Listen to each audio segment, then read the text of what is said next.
2부의 말씀은 낮에 드렸던 말씀에 이어서 연관된 말씀이라서 여러분이 잘 이해해 주시기를 바랍니다. 낮에는 예수님과 율법, 다섯 번째로 율법의 구름기둥과 불기둥, 이것은 하나님의 영광으로 나타났는데 이 하나님의 영광의 실체가 무엇인가에 대해서 말씀을 드렸고, 오후에는 여러분에게 디모데전서 6장 7절에서 10절까지의 말씀입니다. 제가 읽겠습니다. 우리가 세상에 아무것도 가지고 온 것이 없음에 또한 아무것도 가지고 가지 못하리니 우리가 먹을 것과 입을 것이 있은즉 족한 줄로 알 것이니라. 부하려 하는 자들은 시험과 올무와 여러 가지 어리석고 해로운 욕심에 떨어지나니 곧 사람으로 파멸과 멸망에 빠지게 하는 것이라. 돈을 사랑함이 일만하게 뿌리가 되나니 이것을 탐내는 자들은 미혹을 받아 믿음에서 떠나 많은 근심으로써 자기를 찔렀도다. 아멘. 오늘 이 말씀을 가지고 예정규 목사님의 에세이를 여러분에게 들려주고자 합니다. 예정규 목사님의 에세이에 보면 이런 글이 있습니다. 이스털린의 패러독스라는 말이 있습니다. 이스털린의 패러독스, 역설. 이스털린이라는 사람이 이런 역설을 이야기했다고 해서 이스털린의 패러독스라고 이렇게 부른답니다. 자, 어느 한 바닷가의 이야기입니다. 도심에서 온 어떤 부자가 호화 요트를 정박시켜 놓고 아름다운 해변을 거닐고 있었습니다. 마침 야자수 그늘 아래 하늘을 보고 드러누워 쉬고 있는 어느 농부를 발견했습니다. 이 부자는 그 농부에게 한심하다는 듯이 물었습니다. 여보시오, 이 금쪽 같은 시간에 왜 고기를 잡으러 안 가시오? 그러니까 어부가 대답하기를 오늘 잡을 만한 양은 충분히 잡아놨습니다. 아, 여보시오, 시간 날 때 더 많이 잡아놓으면 좋지 않습니까? 농부왈. 그래서 뭘 하게요? 부자가 하는 말이, 아니 돈을 더 벌어 큰 배를 사고 거물을 사고 더 깊은 데로 가서 더 많은 고기를 잡아보면 나처럼 이렇게 부자가 되지 않겠소? 농부가 대답하기를, 그렇게 큰 부자가 되면 뭐합니까? 아, 그렇게 되면 편하고 얼마나 좋고 한가롭게 그 삶을 즐기며 이렇게 살 수 있지 않겠소? 부자의 말에 어부가 대답하기를, 내가 지금 그러고 있지 않소? 여러분은 지금 이 부자와 어부와의 대화에 그 참 의미를 알겠습니까? 여러분, 진정한 행복과 삶의 질이 어떠한가에 대하여 시사해 주는 이런 이야기입니다. 많은 사람들은 행복해지려고 돈을 버합니다. 그러나 돈이 많이 벌면 벌수록 불행해지니 참으로 이것을 어떻게 하면 좋겠습니까? 이게 바로 이스털린의 패러독스입니다. 역설입니다. 지금 우리는 국민 소득이 참 많이 향상되었죠.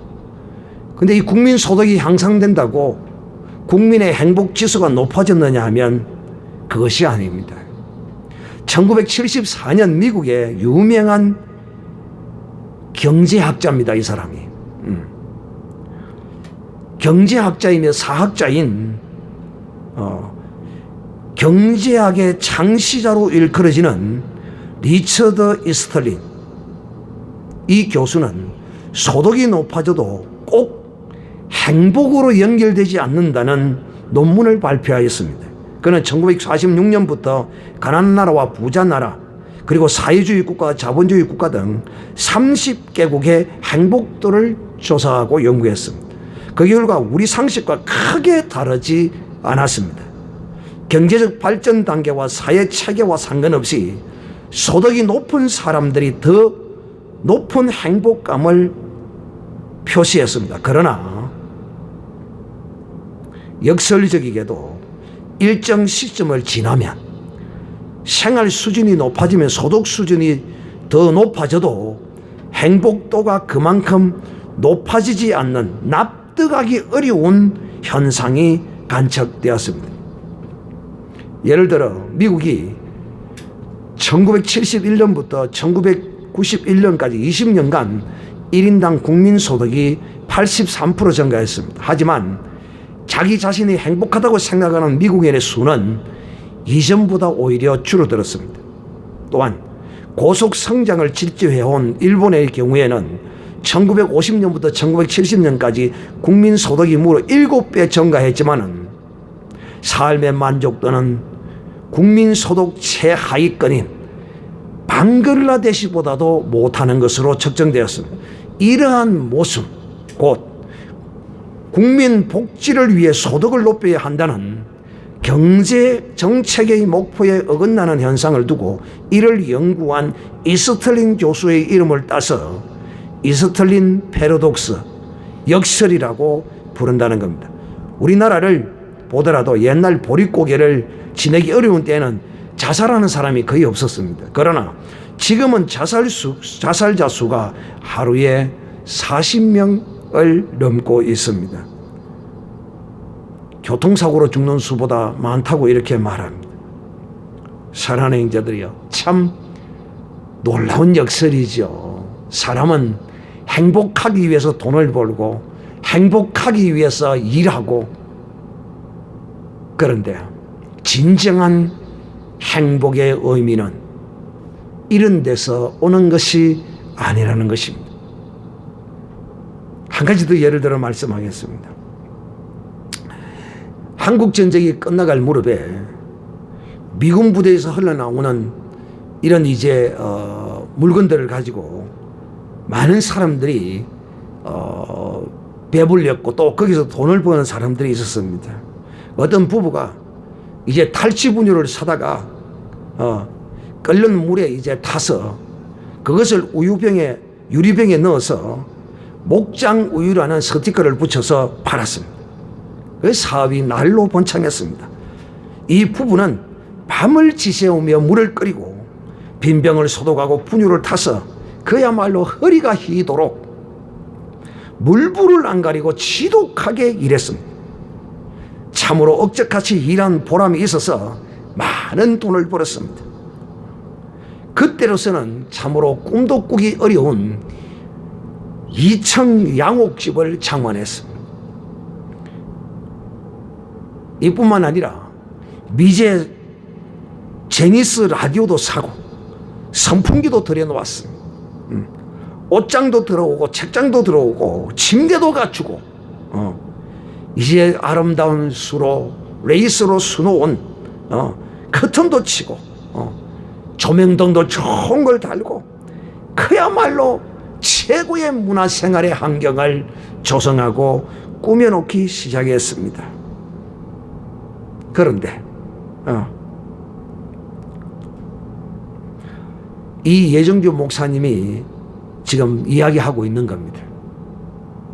그런데 어느 날 이 예정규 목사님의 이제 친척 누님이 싹바느질을 하고 있는 어머니를 찾아왔다고 그럽니다. 비단 옷으로 칭칭 감고 머리 모양도 미장원에 가서 아름답게 최신형으로 파마를 하고 손가락에는 큼직한 보석 반지를 끼고 그야말로 황홀한 그런 외모로 꾸며서 남보기에 부러움이 없을 정도의 이 모습이었던 것입니다. 그런데 그 누님의 입에서 나온 말이 이 예정규 목사님을 어리둥절하게 만들었다고 합니다. 그 누님의 말이 내가 미친년이지. 돈만 벌면 다인 줄 알고 죽기 살기로 열심히 일했더니 내 팔자가 이게 뭡니까? 돈 많은 사장님이 된 매형은 점점 사람이 달라지기 시작했습니다. 사업이 커지다 보니 여러 사람을 만나게 되고 그러다 보니 또 술도 마시게 되고 돈 썸썸이도 커지고 외박하는 일이 잦아지고 그야말로 그 가정의 그 옛 모습은 다 사라지고 말았습니다. 그리고 그 누이가 하는 말이 매형은 집안에 있는 모든 것들을 모조리 다 내어버리고 새 것으로 다 꾸몄다. 모든 것이 새로운 것으로 바꿔졌습니다. 그야말로 집안 분위기는 초현대식 문화생활을 누리는 환경으로 바꾸어 나왔습니다. 그런데 어느 날 집에 들어와서 술이 크게 취해가지고 무슨 불만이 가득 찼는지 불만으로 가득 차 있었습니다. 집안을 그야말로 에덴 동산과 같이 최고의 문화시설로 꾸며놓았지만은 그에게는 불만이 가득 차 있었습니다. 마침내 매형의 불만이 그 정체를 드러내었습니다. 하는 말이 집안 모든 것을 다 새 것으로 바꾸었는데 하나만 아직 구식이라는 겁니다. 무엇일까요? 그것은 바로 자기 마누라였습니다. 술집에 가면 그야말로 나긋나긋하고 새파란 아가씨들이 그야말로 옷구슬에 쟁반에 옷구슬 굴러가는 소리를 하면서 자기 마누라의 늙은 신 목소리는 그를 절망에 빠뜨렸던 것입니다.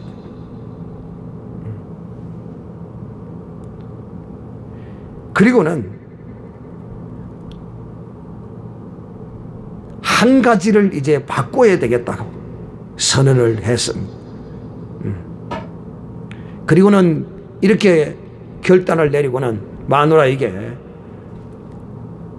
이혼을 할 때 도장을 찍으라고 그럽니다.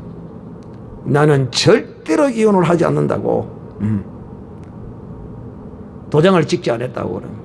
그랬더니만은 설득을 하다 되지 않으니까 이제는 폭력을 휘두르기 시작했습니다. 도저히 더 맞고 살 수가 없어서 위자료를 받고 일정한 양의 돈을 받고 그 에덴 동산같이 꾸며놓은 2층 양옥집을 쫓겨나게 되었습니다. 그래서 그 누님은 죽으려고 몇 날이고 곡기를 끊고 꽁꽁 앓아 누워 있었지만은 그 모진 목숨을 스스로 끊을 수도 없고 그래서 자기가 받은 위자료와 또 좋은 비단 한복과 이런 최고의 화려한 외모를 꾸며서 자기 고향집에 들렸던 것입니다. 그러면서 내가 이 짓 하자고 이처럼 고생하고 이랬나 하는 생각이 들어서 불시에 이 친척을 이제 찾아오게 되었다고 합니다. 그러면서 긴 신세 타령만 하고 돌아갔다고 그럽니다. 이 아내를 내쫓고는, 구식 아내를 내쫓고는 이제 아름다운 멋진 아가씨를 딱 이제 얻어가지고 새 장가를 들었다고 그럽니다. 그러나 여러분, 행복이 거기서 오는 것이 아닙니다. 행복하게 살 줄 알았는데 결코 행복하지 못했습니다. 왜? 구식 마누라가 낳아놓고 가는 그 자식들과 그 새로운 엄마라는 여자와 티격태격 아이들은 반항하기 시작했고, 그때마다 자기 아버지는 그 아들을 두들겨 패고 아이들은 어긋 옆길로 새어나가고 그러자 사업도 기울어지기 시작하고 그 인생이 그냥 망가지고 말았습니다. 매영도 누님도 이젠 저들이 이제 입으로 말하기를 참으로 지난 날에 가난할 때가 오히려 행복했다고 깨닫게 되었다는 것입니다. 이미 엎질러진 물이 되고 말았습니다.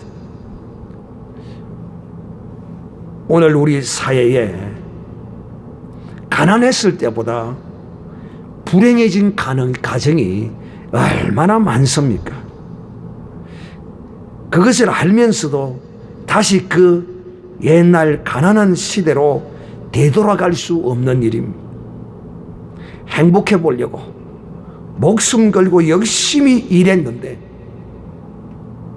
그 결과는 행복이 아니라 가난할 때보다도 더 불행한 삶이었던 것입니다. 오늘날 여러분, 우리 사회에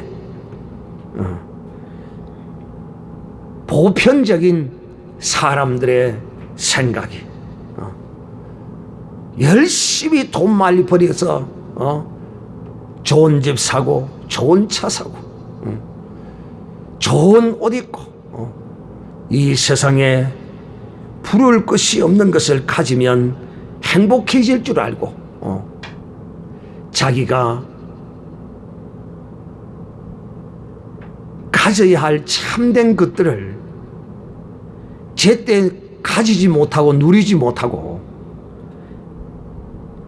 행복을 빼앗기는 이런 사람들이 우리 주위의 보편적인 사람들의 삶입니다. 행복해지려고 목숨을 걸고 열심히 일했는데 그 행복의 결과는 가난할 때보다 더 불행한 삶이 되고 마는 것입니다. 이것을 그래서 우리는 이스털린의 패러독스, 역설이다, 이렇게 말합니다. 사랑하는 형제들이요, 저는 여러분에게 이 시간을 들어서 다시 한번 말씀합니다. 하나님의 사람들은 내일의 후회의 삶을 살아서는 안 됩니다. 하나님은 우리로 하여금 내일의 후회의 삶을 살도록 우리를 인도하시는 분이 아닙니다. 내 스스로, 내 마음대로, 내 뜻대로 그 길을 가면 나는 반드시 후회의 삶을 살 수밖에 없습니다. 그러나 하나님이 원하시고 하나님이 기뻐하시는 하나님의 인도하심을 따라가면 결코 후회 없는 참 복된 삶을 살게 되어 있습니다. 여러분의 인생의 마지막 끝에 서서 여러분의 뒤를 돌아볼 때 참 후회스럽게 살았구나, 아쉬움과 해안과 이런 걸 남기시겠습니까? 아니면 내 인생의 뒤를 돌아보면서 나는 참 후회 없는 참 복된 삶을 살았구나. 이런 말을 남기시렵니까? 후회하는 삶을 살기를 원하신다면 후회뿐만이 아니라 후회만 하면 다행이죠. 그 끝은 고통과 슬픔과 눈물이 가리워진 바로 그 날입니다. 그 날을 맞지 않으려면 내가 원하는 길, 내 뜻대로, 내 마음대로, 내 육신의 생각대로 살지 마시기를 바랍니다. 이렇게 살면 반드시 어떻게 살면 내 뜻대로 내 마음대로 애굽에서의 삶의 그 모든 것들을 교회 안으로 그대로 강야 안으로 그대로 가지고 와서 행한다면 반드시 후회의 삶을 살게 됩니다. 그러나 이렇게 살면 어떻게 살면 하나님의 뜻대로 하나님의 구름기둥과 불기둥의 인도함을 따라서 하나님이 자하면 자하고 하나님이 우하라면 우하고 하나님의 인도하심을 따라 하나님과 동행한다면 결코 그 삶은 이런 역설의 삶을 경험하지 않게 될 것이라는 것입니다. 성경은 전도서 5장 13절에 이렇게 말하고 있습니다. 내가 해 아래서 큰 패단되는 것을 보았나니 곧 소유주가 재물을 자기에게 해가 되도록 지키는 것이라. 여러분, 신앙의 걸림돌이 바로 이 돈입니다. 돈을 벌기 위해서 어떻게 하면 돈을 많이 벌기 위해서 내 신앙의 이 복된 시간을 빼앗겨 버린다면 이스틀린의 역설에 걸리는 이런 어리석은 삶이 될 것입니다. 돈을 벌지 말라는 말이 아닙니다. 돈을 벌고 열심히 살되 정말 놓치지 말아야 할 것, 그것이 뭐냐? 바로 하나님과의 관계의 시간들입니다. 이 하나님의 관계의 시간들을 놓쳐버리면 반드시 이스틀린의 역설에 걸리는, 내가 돈 많이 벌어놓고 나서 내가 돈 많이 벌어서 신앙생활 잘하고 내가 해야지. 하나님 그거 원치 않습니다. 결코 그거 원치 않아요. 내가 원하는, 내가 뜻하는 그대로 결코 이루어지지도 않습니다. 그러므로 우리는 하나님이 우리에게 명하신 그 말씀을 따라서 일할 때는 일하고 쉴 때는 쉬고 그렇게 함으로써 하나님과의 우리와의 관계의 시간을 돈 버는데 빼앗겨서는 결코 아니 된다는 것입니다. 돈은 언제든지 벌 수 있지만 또 돈은 제 아무리 많이 번다고 해도 그 돈이 나와 하나님과의 이 거룩하고 복된 관계를 돈이 이어줄 수는 없는 것입니다. 하나님은 우리의 마음과 몸을 받으시기를 원하시지, 하나님은 우리가 열심히 일해서 돈을 가지고 오는 것, 그거 하나님이 참으로 원하는 것이 아닙니다. 그렇다고 여러분이 헌금을 하지 말라는 그런 뜻이 아닙니다. 하나님을 향한 믿음의 거룩한 시간들을 놓쳐버린다면 결코 그 시간은 우리에게 다시 오지 않습니다. 다시 오지 않는 이 시간은 우리로 하여금 미래의 행복을 결코 주지 못합니다. 오늘의 나의 삶이 돈에 매이고, 오늘의 나의 삶이 내 육신의 정욕에 매이고, 오늘의 나의 삶이 내 육의 혈육에 매인다면 이 사람의 미래는 이스라엘의 역설에 걸려지는 이런 불행한 삶을 맞이하게 됩니다. 그러므로 사랑하는 자들이여, 수많은 믿음의 하나님의 사람들이 하나님과의 관계의 거룩한 시간을 위해서 이 세상에서 핍박을 받고, 이 세상에서 조롱을 당하고, 이 세상에서 불이익을 당하고, 심지어는 매를 맞기까지도 하면서 하나님과의 거룩한 관계의 시간을 결코 세상의 물질과 정욕과 권세와 명예와 이런 것들로 타협하지 않고 빼앗기지 아니했던 것입니다. 우리의 믿음의 거룩한 선진들이 걸어온 우리의 거룩한 신앙의 이 길이 우리에게 생명의 길이요, 복된 길이요, 거룩한 길이요, 아름다운 길입니다. 참 이 시간 여러분에게 하나의 사례를 들고 마치고자 합니다. 우리가 잘 아는 삼성그룹의 이건희 회장입니다. 그에게는 자기의 부인이 있습니다. 그런데 그는 자기의 부인을 버려두고 세상의 창녀들과 젊은 창녀들과 놀아났습니다. 그가 불치의 병으로 식물인간이 되었을 때 그 사건이 터져 나왔어 온 세상에 도배가 되었습니다.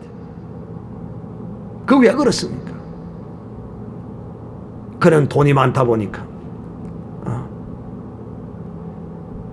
여자가 늙으면 참 젊었을 때는 이쁜데 늙으면 여자만큼 추한 존재가 없어요.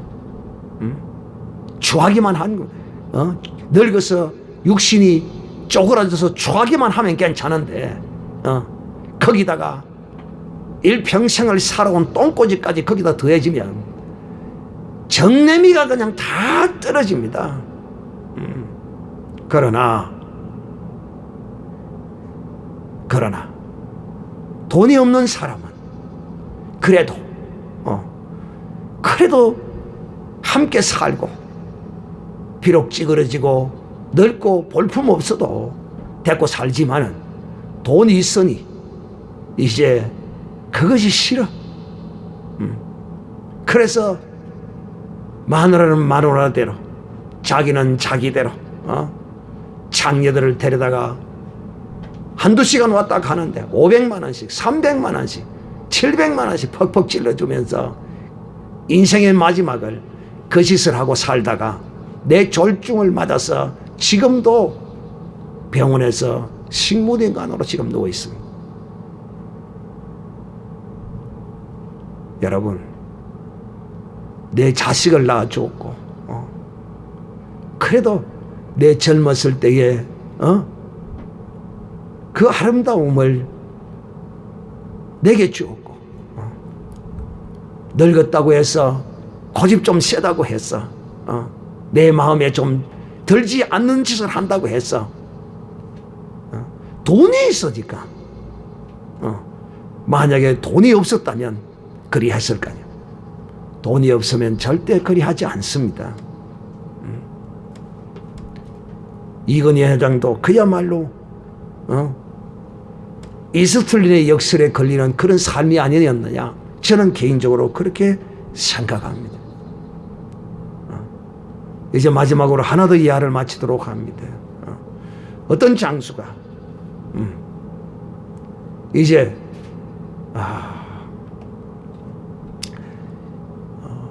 전쟁을 승리를 이끌고 먼 길을 오고 있었습니다.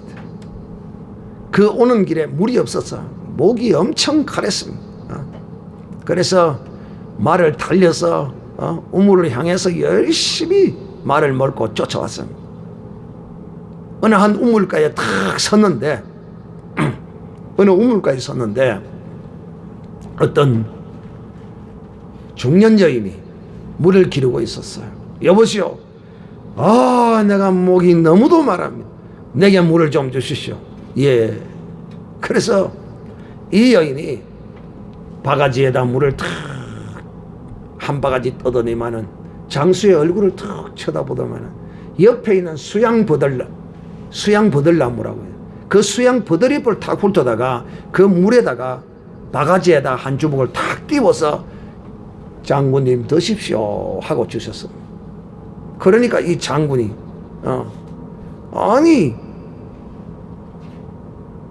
내가 지금 목이 마라서 지금 죽을 지경인데 내가 물을 달라고 하는 내게 이 나무즙을 띄어서 주다니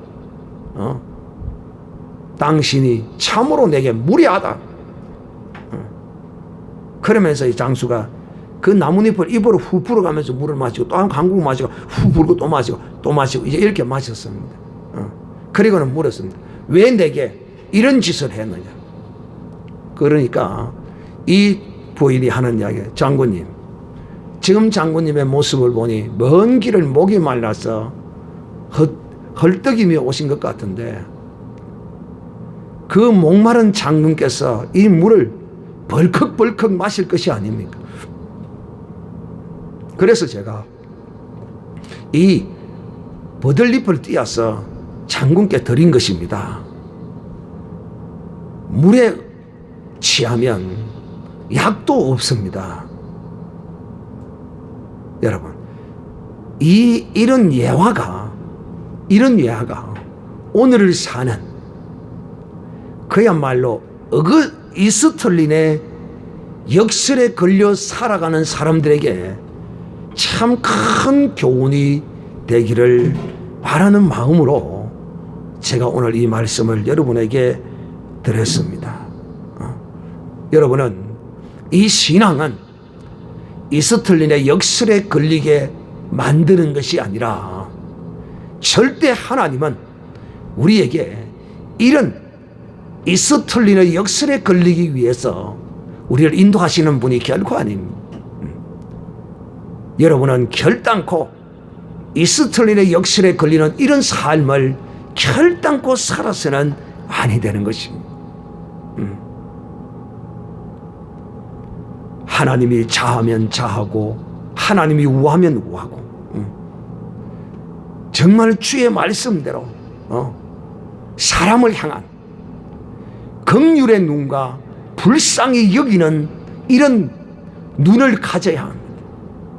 어느 누구를 보든지 불쌍히 여긴 정말 사랑할 가치조차 없고 존경할 구석이라고는 콩알 만큼도 없어도 사랑하는 자들이여, 우리는 그들을 불쌍히 여기고 긍휼히 여길 줄 알아야 합니다. 제가 말씀을 맺습니다. 악하고 사랑받을 만한 어떤 모양도 없고 모습도 없고 이런 사람들을 향한